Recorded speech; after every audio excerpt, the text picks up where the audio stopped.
sabe que uma pessoa está em um estado terminal, ou você sabe que a pessoa tem pouco tempo de vida, você fica atento àquilo que ela fala.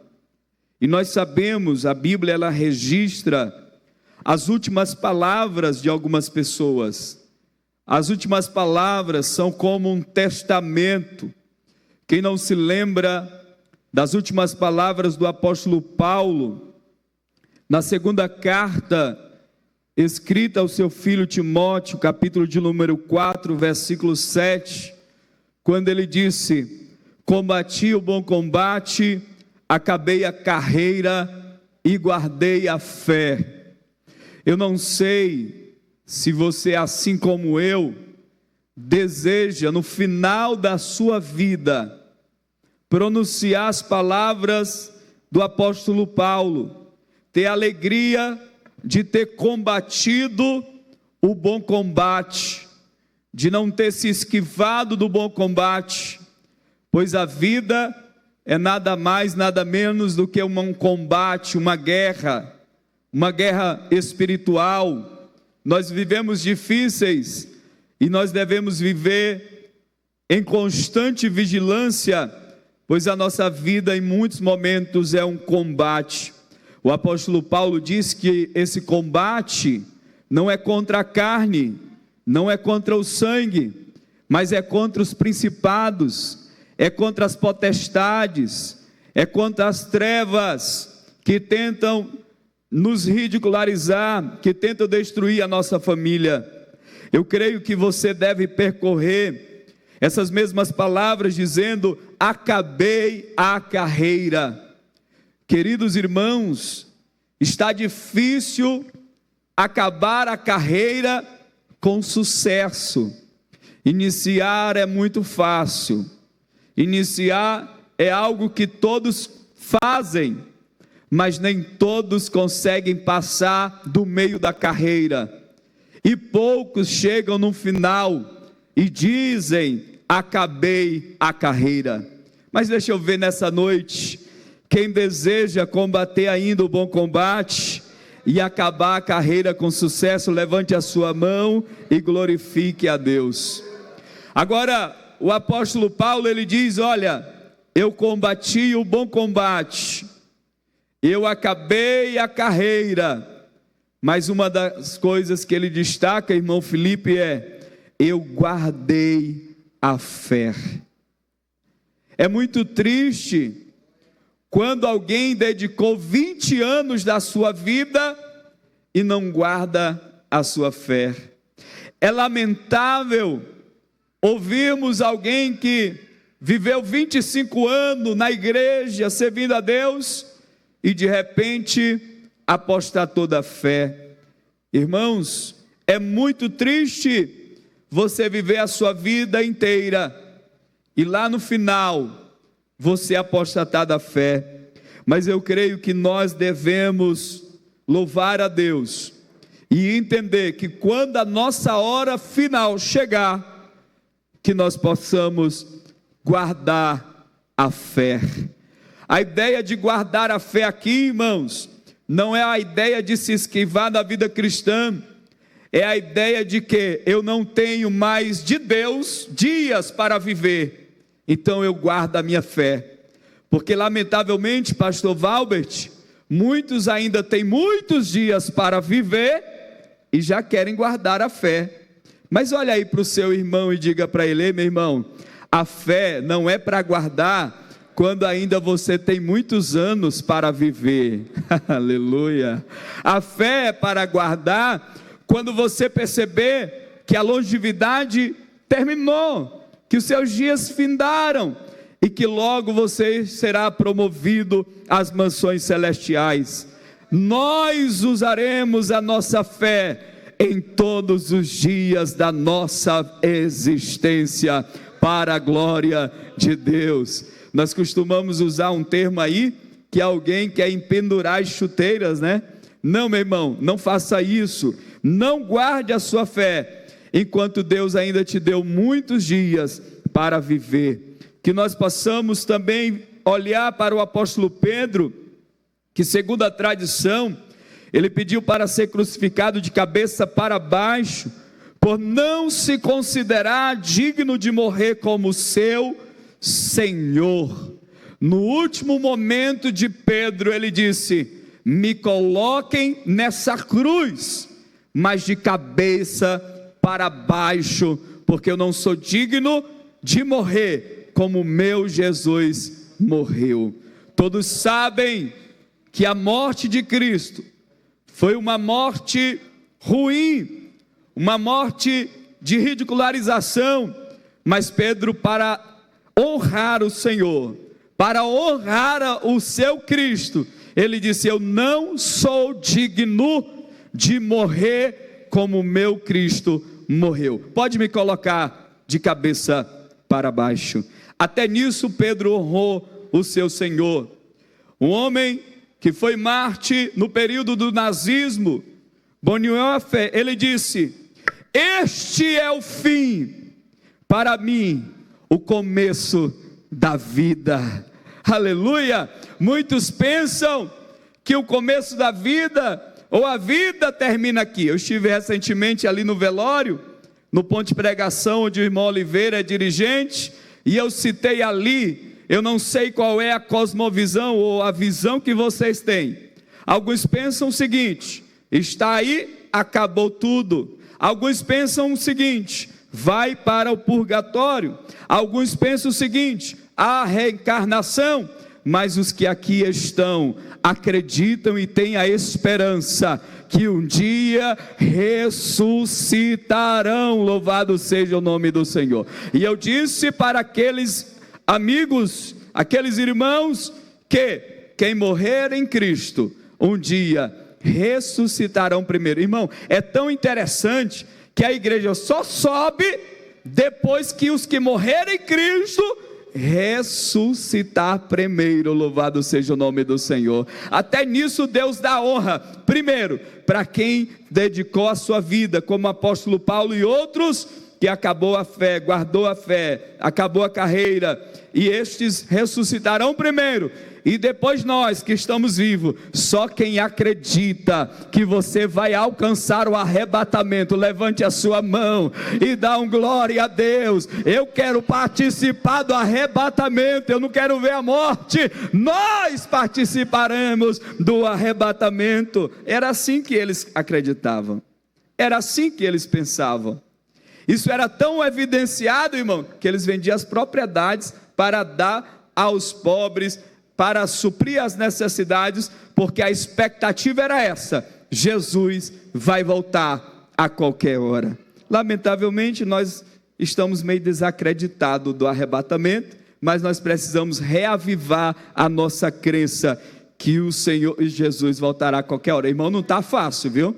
O negócio está apodrecido, o negócio está difícil de viver.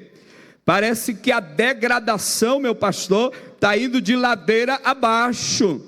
Quem pensar que vai melhorar, infelizmente eu não quero ser pessimista, dificilmente vai melhorar. Mas se não melhorar, nós vamos viver o céu na terra, pois a oração ainda é essa: venha o teu reino, venha o teu reino, venha o teu reino, venha o teu reino. Porque os crentes dessa igreja, irmão, eles não vão viver o céu só depois de morrer não, irmã mocinha. Nós já vivemos o céu na terra, aleluia! Só quem vive o céu na terra, meu irmão, só quem tem o céu lá na sua casa, aleluia! Só quem vive as promessas da Bíblia, glorifique ao Senhor.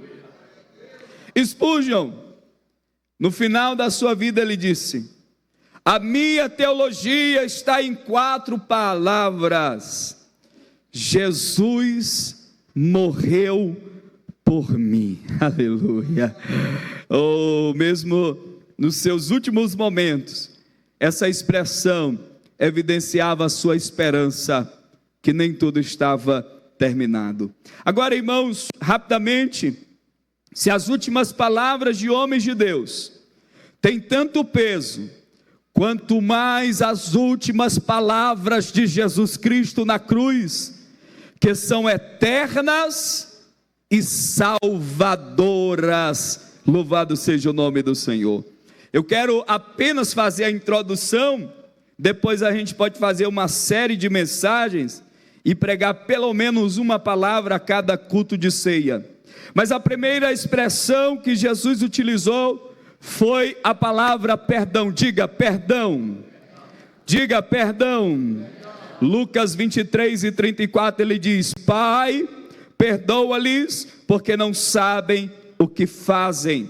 O verbo grego afis, perdoar, significa libertar, soltar, cancelar dívida. Jesus pede ao Pai que não impute o pecado, mesmo diante da crueldade dos seus algozes. Jesus disse: eles não sabem o que fazem. Louvado seja o nome do Senhor. Jesus pede para Deus perdoar os inimigos do cristianismo, para perdoar os seus inimigos, para perdoar aqueles que estavam lhe fazendo mal. E esse exemplo, irmão, olha só, olha aqui para mim, esse exemplo aqui, ele não deve ser distante da nossa vida prática,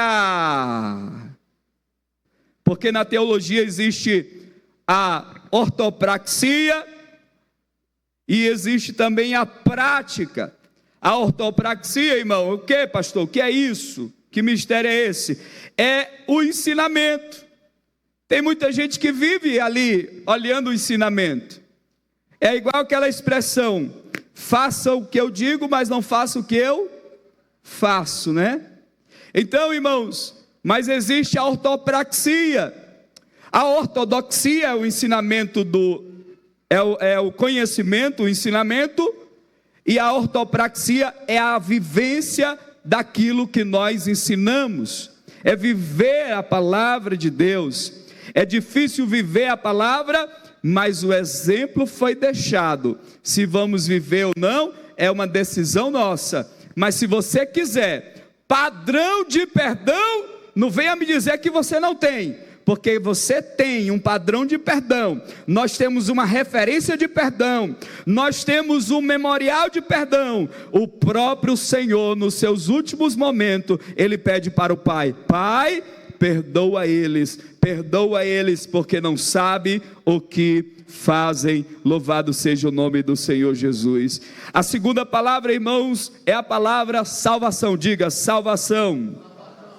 O texto bíblico em Lucas 23:43 diz: em verdade te digo que hoje estarás comigo no paraíso. Todos sabem aqui do contexto.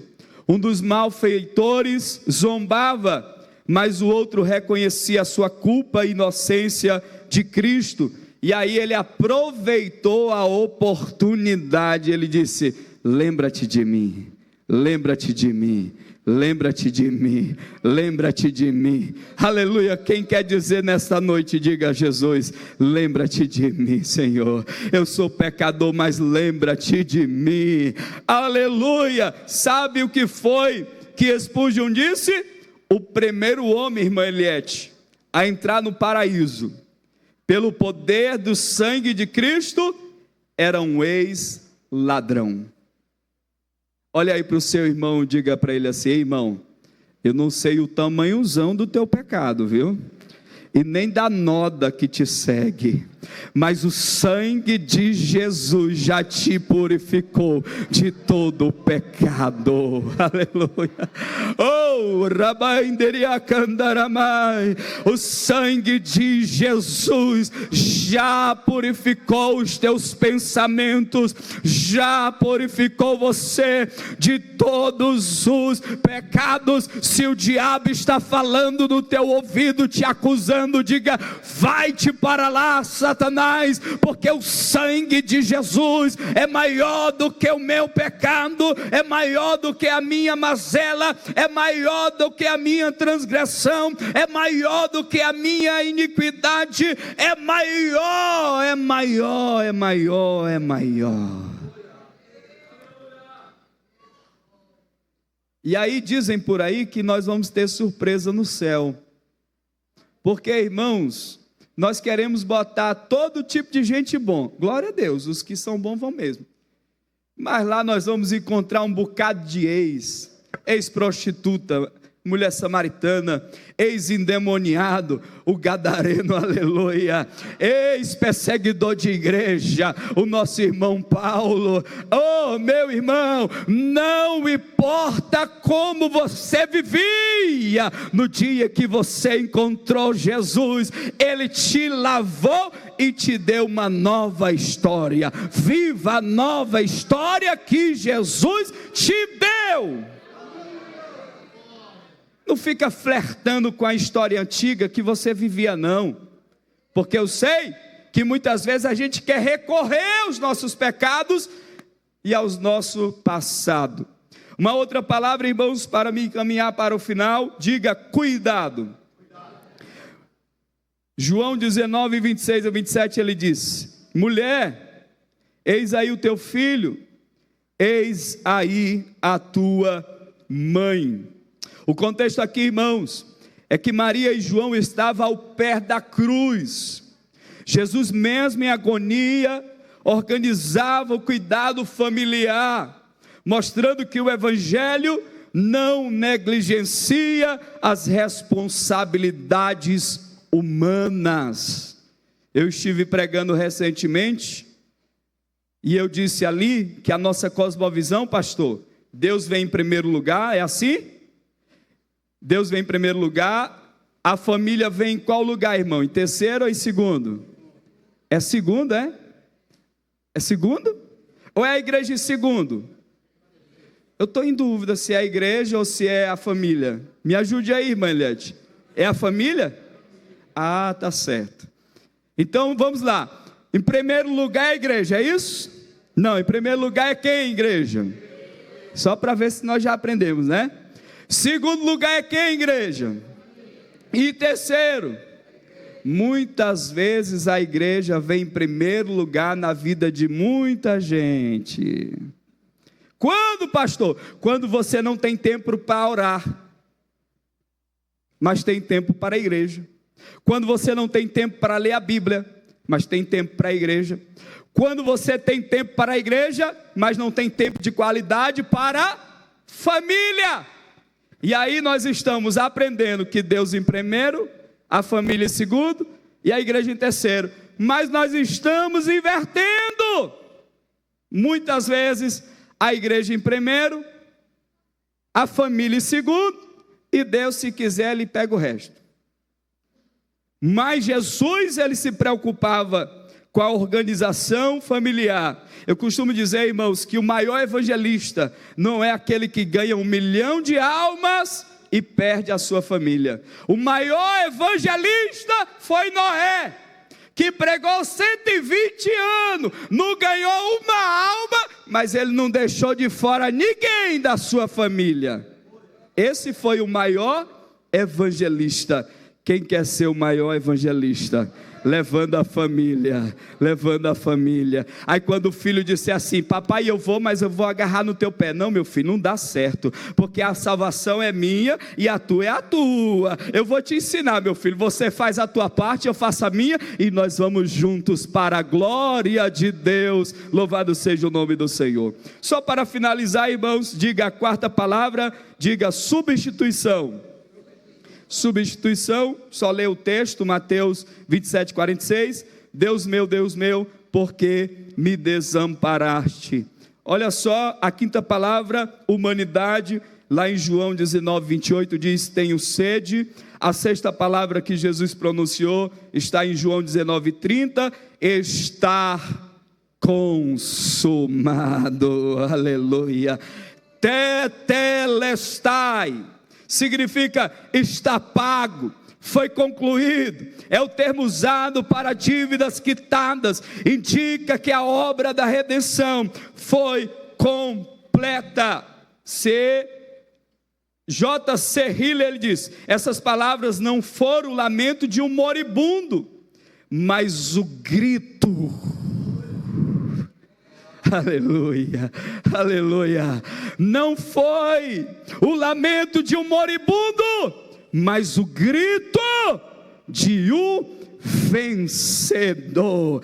Aleluia! Você pode dizer: está consumado. Sabe que Jesus estava falando ali? Em outras palavras, nas entrelinhas, ele estava dizendo: eu já venci o diabo, eu já venci a carne, eu já venci o mundo, e esta igreja prepara-se para viver triunfantemente. É aqui que eles vão viver. Mateus 16 e 18: as portas do inferno não prevalecerão contra a minha igreja. Louvado seja o nome do Senhor. Eu preguei aqui na terça-feira dizendo, pastor, que não é a igreja que está na ofensiva. O diabo está acusando, o diabo está apertando, e a igreja: peraí, rapaz, tenha dó de mim, diabo. Não, é a igreja que está na defensiva. Vai para frente, guerreando e vencendo.